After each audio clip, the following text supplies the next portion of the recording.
Hello and welcome back. Today we're going to be talking about Nixon and the Watergate scandal. I think one of the best ways to start this out is by showing you this short little video clip.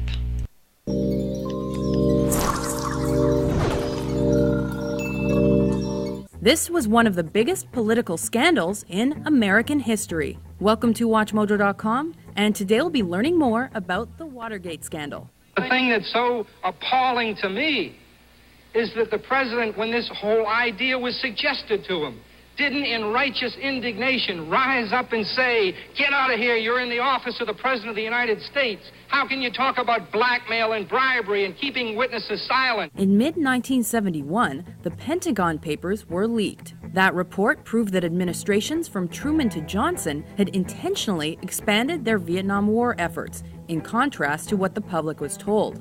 The Nixon administration then panicked and formed a covert group to halt leaks. Nixon advisor John Ehrlichman assembled the White House plumbers and included former CIA agent E. Howard Hunt and former FBI agent G. Gordon Liddy.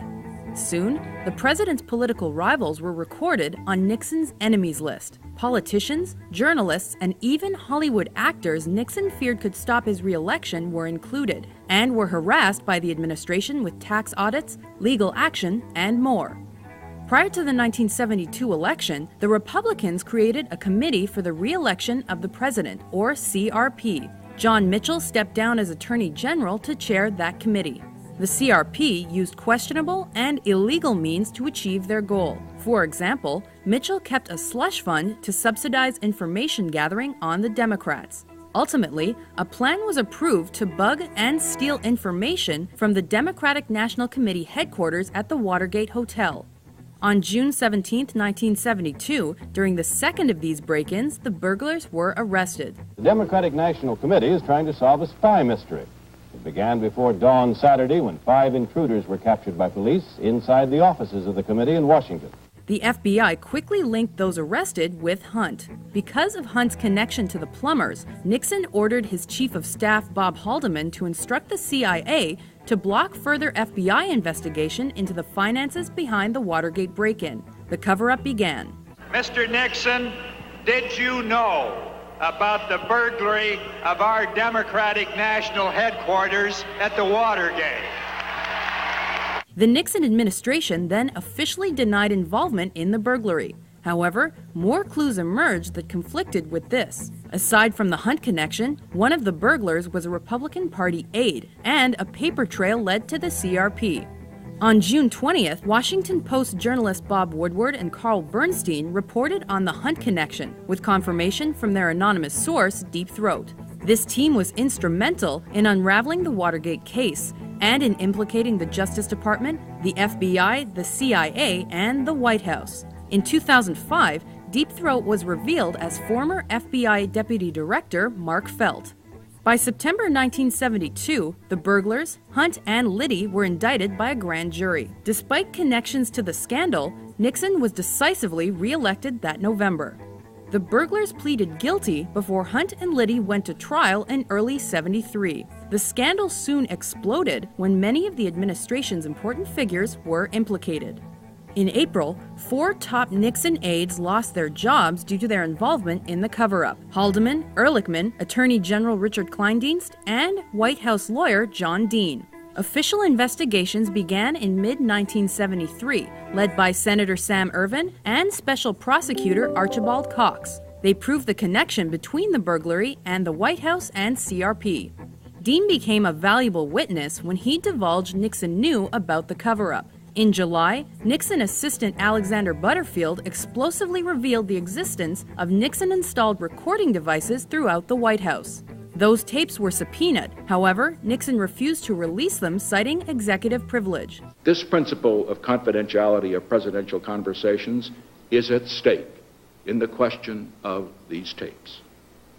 I must and I shall oppose any efforts to destroy this principle, which is so vital to the conduct of this great office. To save himself, Nixon dismissed the Attorney General, his deputy, and Cox in the Saturday Night Massacre. Public outcry followed, and Nixon responded with one of his most quoted speeches in November '73. People have got to know whether or not their president is a crook, Well, I'm not a crook. I've earned everything I've got. By March, the Watergate Seven were indicted. Many spent time in prison, and though Nixon was named, he remained unindicted.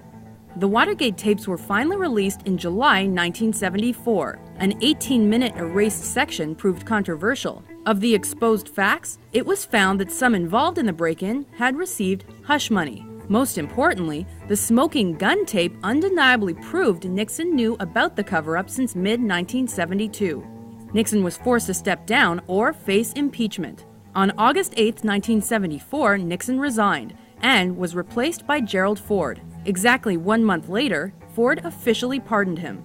This controversy resulted in multiple arrests, the creation of new laws, renewed interest in investigative journalism, and the first resignation of a U.S. president. The Watergate scandal undoubtedly changed American politics forever.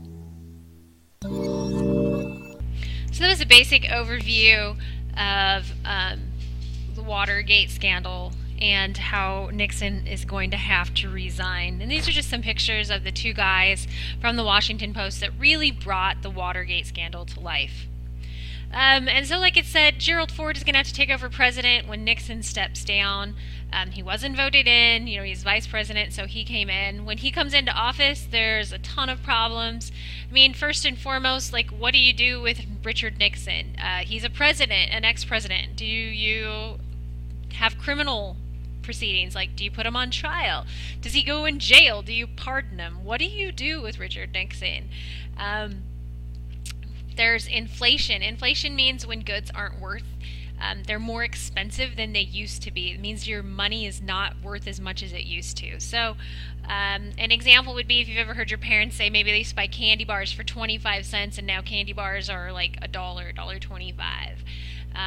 There was high rates of unemployment in the United States and gas prices were going through the roof. And so what we see when Ford comes in is that there's a lot of problems that are happening in the United States, and he's really not equipped to handle them. And so not a lot happens while Ford stays as president, and those are going to get pushed on to the next president, which is going to be Jimmy Carter. And we will talk a little bit more about Jimmy Carter in our next section, and we're going to talk a little bit about the 1970s.